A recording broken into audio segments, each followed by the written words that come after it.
So there's that. And then you've got Russia piling on, formally accusing Israel in the downing of a Russian military plane over Syria last week. Russia says Israel used the Russian plane as a shield against Syrian anti-aircraft missiles, which shot down the Russian craft mistakenly, supposedly killing 15 Russian military members. In an already unstable region, what does this mean for the only democracy in the Middle East, Israel? Amb Danon is Israel's ambassador to the United Nations, and we appreciate you battling the traffic to come from the UN because it is absolutely wild this week. But let's start with Russia. How is this altering what was a very formidable and strengthening relationship between Israel and Russia?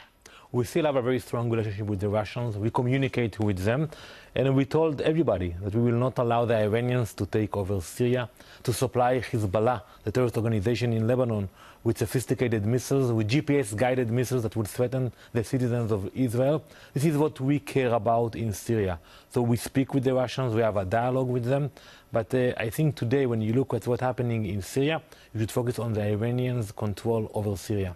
Well, although the Russians would say, wait a minute, now our guys got downed and there's 15 military people killed. And they're not saying that the Israelis did it.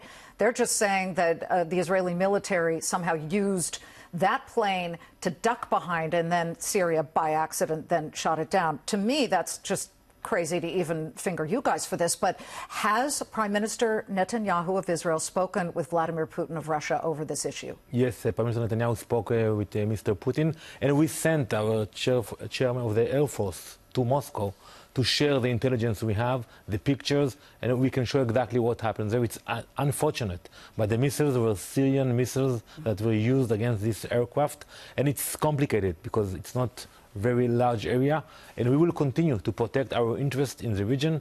We will do whatever is necessary to protect the Israeli citizens and not to allow the Iranians to build another front in our northern border.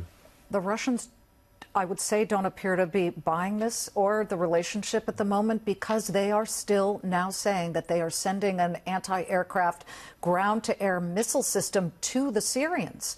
You can't love that. I mean, that's not going to be a good situation, because the Golan Heights is right there. We could show a map. It is right there on that border between Israel and Syria. We speak with the Russians on all of these issues, but also the Syrians know that they should not interfere with our security. We have proven in the past that we have the capability to take actions against our enemies, and we are not interfering in the war in Syria. We just provided some humanitarian help to the refugees in Syria, but we are not interfering. So I think the Syrians are aware of our capabilities as well. I've got to talk about Iran. This is what is really horrifying, because Iran is now saying, even though ISIS takes credit, Iran says, oh, the Israelis did it. How, when one thing for sure, the relationship between Prime Minister Netanyahu and President Donald Trump is incredibly strong, maybe even at a historic strength and level. Do the Israelis feel when President Trump says he'd meet with Rouhani of Iran if Rouhani asked? First, we do have a great relationship with the U.S., with the American president. Prime Minister Netanyahu will come to New York, and the first meeting you will have will be with President Trump on Wednesday morning. And we have the same enemies. Just listening to the Iranians blaming the U.S. and Israel, it doesn't make any sense. We trust the American administration.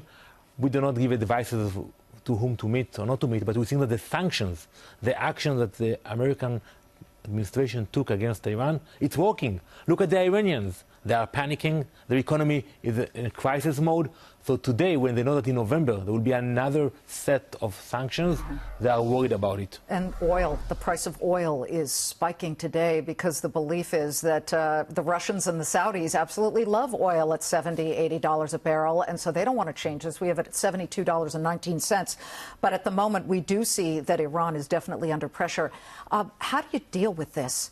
Being the only democracy in the Middle East, and consistently, Israel is the one that gets accused and sanctioned by the United Nations. Look at Syria. They attack their own people with chemical weapons.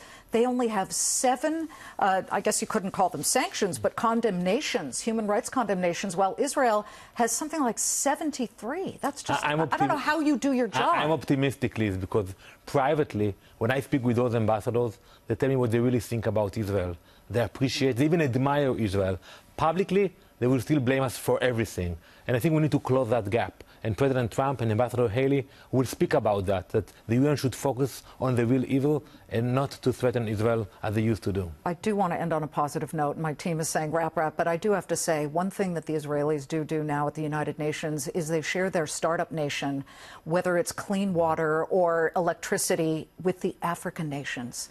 You know, bypass some of the Middle Eastern nations. What are you doing with the Africans? We are proud of that. We have a lot of knowledge to share.